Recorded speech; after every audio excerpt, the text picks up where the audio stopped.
ကျွန်တော်ကအဲ့ဒီပါဒါကတော့ကျွန်တော်ဟိုတနေ့ညကတင်ခဲ့တဲ့စားလိုက်တာနဲ့တုံပြီးရမ်းသွားမယ်တုံရမ်းထမင်းကျော်ရဲ့ဗီဒီယိုအပြည့်လေးပေါ့နော်ကျွန်တော်ကို ready ကနေပြီးတော့မှလက်ဆောင်ပို့လိုက်တဲ့အထဲမှာတုံရမ်းနဲ့ထုတ်လေးလည်းပါတာနဲ့တခါလေးလှုပ်ရှားလိုက်တာပေါ့နော်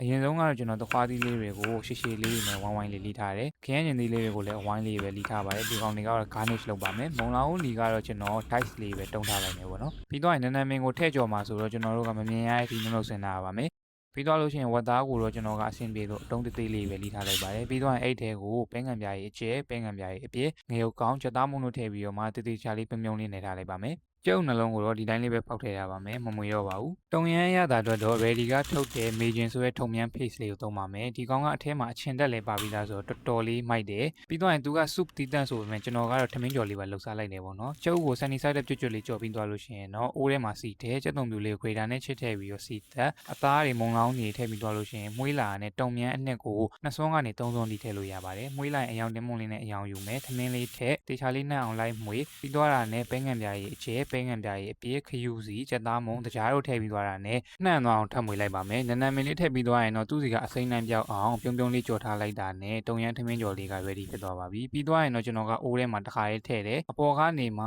ကြက်ဥလေးတွေရဲ့ခရမ်းညင်နီးကွင်းလေးတွေရဲ့တခွားသီးလေးတွေရဲ့နန်းနန်းမင်းလေးနဲ့အလားဆင်လိုက်ရင်တော့ချင်းချင်းဆက်ဆက်ပူပူမွေ့မွေ့တုံရမ်းထမင်းကြော်လေးရတော့ပါပြီဗျ Okay that's it bye bye